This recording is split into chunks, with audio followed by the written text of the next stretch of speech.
Then an early adjournment of the Madlanga Commission today following a request by IDEC head advocate Andrea Johnson to wrap up her testimony early today. Reasons given earlier there by Advocate Bodlani were that she was not feeling well. So it's been another afternoon of intense scrutiny then that raises fresh questions about just how the Investigative Directorate Against Corruption, IDEC, initiated and conducted investigations into at least 8 crime intelligence officials, including, of course, Lieutenant General Khumalo. In the last while, she's described how she gave the Section 27 referral affidavit to her team, specifically to Advocate Ramsamy, who then brought forward a Section 28, which Advocate Johnson, understanding at least, meant that they had grounds to investigate the likes of General Khumalo, Madondo, etc. It was also revealed earlier that IDEC approached Member of Parliament Fadil Adams and in fact requested that he provide this sworn Section 27 affidavit after Adams had written to the Minister of Police, complaining that criminal dockets involving senior crime intelligence officers were allegedly being intercepted. I mean, some revealing testimony then also, just getting that response from the commissioners saying she had no legal basis, in fact, to continue on that invasive, investigation. During questioning by evidence leader Advocate Sello earlier, concerns were also raised that Adams, subsequent affidavit appeared to extend beyond the alleged interception of dockets to include broader allegations of corruption based on that letter that he had sent to the Minister of Police. Advocate Silo also suggesting, this created this impression that IDEC may have encouraged the MP Adams to then expand that scope of his complaint. But let's get further analysis then from my colleagues who've been monitoring those developments, news anchor Thembekile Mrototo as well as Canny Maphanga, joining us now from the Commission, of course. Thembekile, a very good afternoon to you. So an early adjournment, given that we've heard earlier that Advocate Johnson may not be feeling well. It was in the main another intense day scrutinizing, firstly, just how, and to use the Commissioner's word, the head of IDEC essentially solicited the Section 27 affidavit from Fadil Adams. Give us a sense, Thembekile, of what we are beginning to understand now about her testimony so far, especially around how the crime intelligence investigations unfolded using only the Section 27 affidavit. Unati, good afternoon. As you say, we're back to trying to follow the legal logic, for want of a better phrase, around how IDEC has moved on with the issue of the complaint that came via the police ministry based on a complaint from Fadil Adams, and the Section 27 process in particular continues to be unpacked here today. What we've also been dealing with ultimately is this scrutiny, in a sense, or the testing, shall we say, of the IDEC head, Advocate Andrea Johnson's understanding of the law. She's been a prosecutor and advocate for 30 years, and at some points during her testimony today, one of the things that has been referenced is that history, that experience that is supposed to be reflected in some of the decision-making or explanation even of concepts. I mean, in just the last 15 minutes or so, the chairperson of the commission, in fact, asked her to define forgery, because that was one of the possible charges that were looked into in that crime intelligence investigation involving people like crime intelligence head Dumisani Khumalo, Ms. Mukweli, who was later arrested because it was her appointment that appeared then to have caused all this legal trouble. Let's bring in SABC News, a senior reporter, Canny Maphanga, who's with me here. Canny, I was just telling Unati that we're hearing this repeated mention of just how experienced Andrea Johnson is and the questioning of her understanding at times of the laws that govern her very office and even basic concepts such as what is fraud, what is forgery. Indeed, and you have to look at what is being inferred there. I don't think it's a statement about her not knowing the law.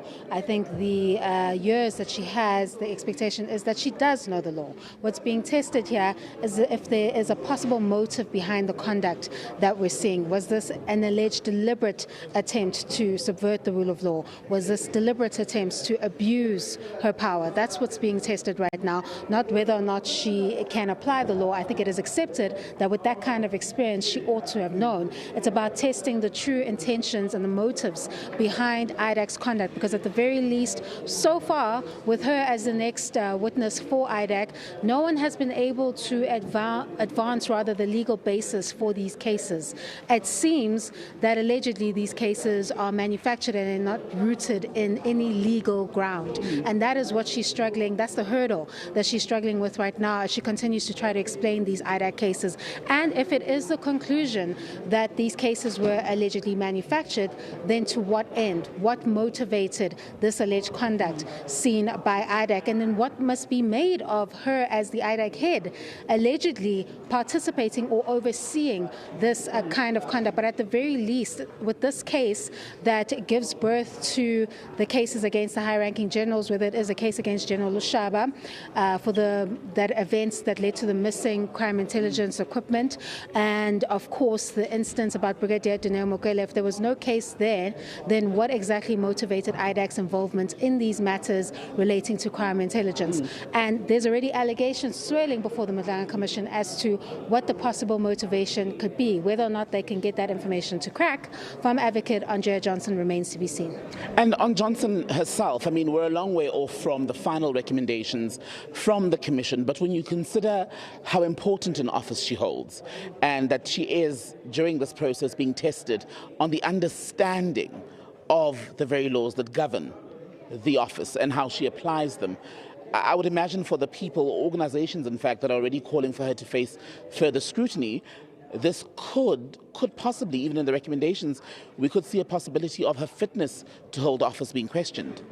Indeed, and that's a decision that the president can take, because the president is the one that appoints the IDAC head. We've seen that even with allegations against Minister Mchunu, he's wanted to see them tested fully before taking a decision on that. I'm not sure if it's going to apply the same for the IDAC head, whether he's going to want to see the conclusions of the Madlanga Commission prior to that decision being made, or is there going to be action on a complaint that has already been made by Public Interest SA in another unrelated matter towards IDAC head Advocate Andrea Johnson that will lead to the president taking action? It's all eyes on union buildings, whether or not they choose to act now or whether or not they await the final conclusion by the Madlanga Commission before they take action. But right now it's not looking great for IDAC as a unit, as an institution. This evidence runs the risk of eroding the public trust in this particular institution that is designed to fight high-level corruption, but it seems to be allegedly embroiled in SABC factional wars within the Crime Intelligence Division, and that's battle to take control over crime intelligence allegedly, because at the very least we still don't know what these cases are about, what they were rooted in, what triggered their investigations. It's been an entire day, and I don't think they've been able to draw from Advocate Andrea Johnson where the Section 27 referral is, how IDAC's mandate is engaged here, and which principles they use to find the grounds for the suspicions in order to authorize all of these investigations.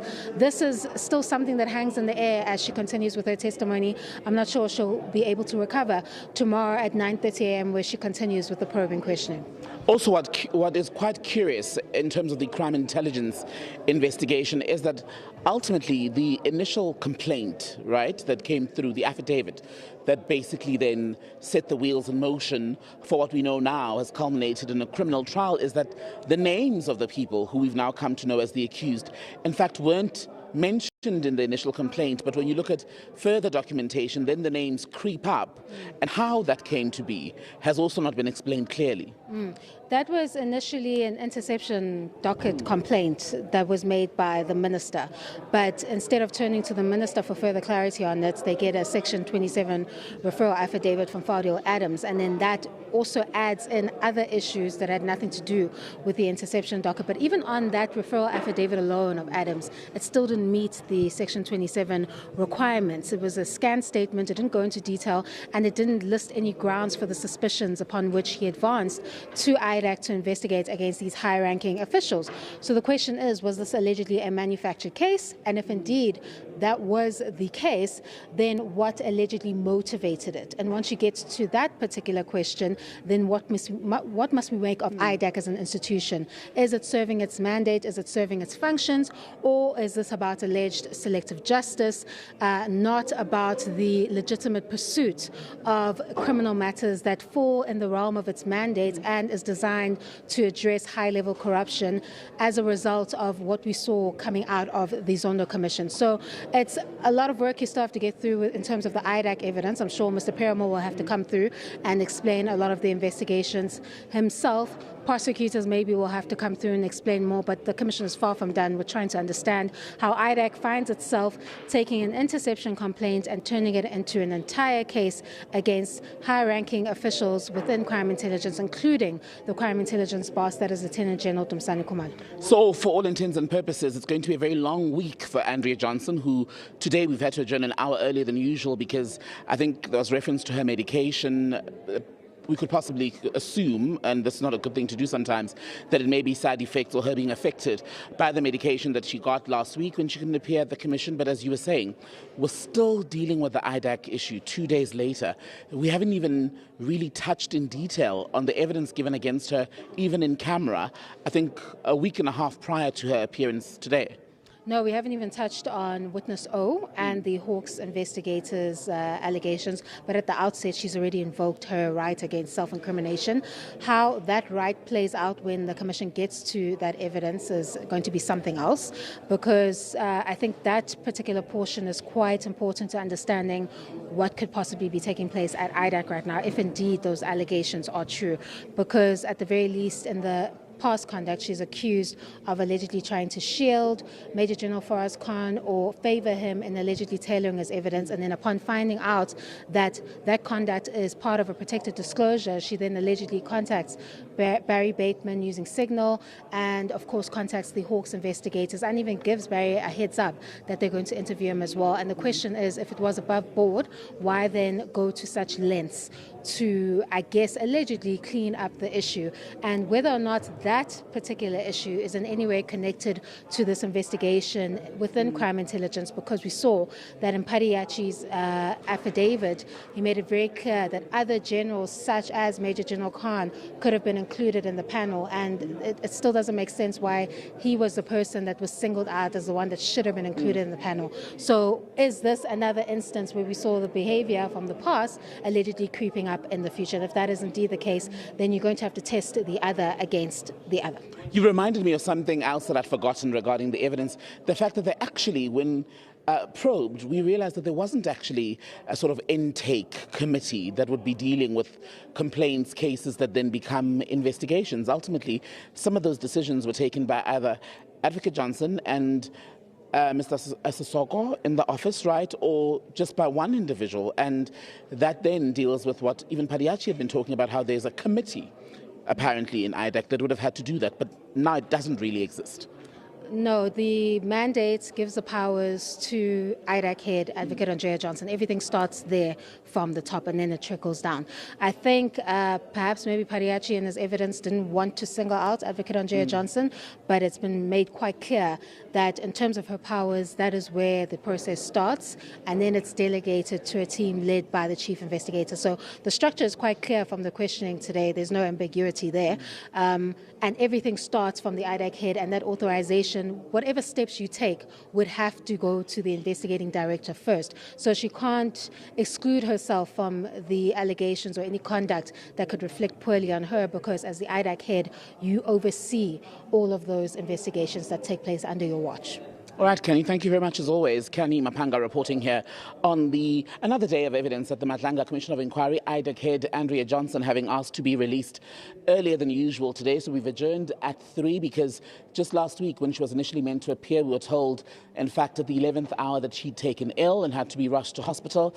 And today we're hearing that as a consequence of that, she's somehow, in some way, been affected by the medication that she's taking to treat that yet undisclosed ailment. So tomorrow, 9:30 a.m. tomorrow is when we understand that Johnson will be back here at the Madlanga inquiry to continue to give her evidence and possibly move on to issues beyond the IDAC crime intelligence investigation. But it appears, for all intents and purposes, Unati, that it may be days still of sitting in that hot seat here at the Commission, trying to explain her decisions and whether or not Advocate Johnson did indeed act improperly in more than one instance.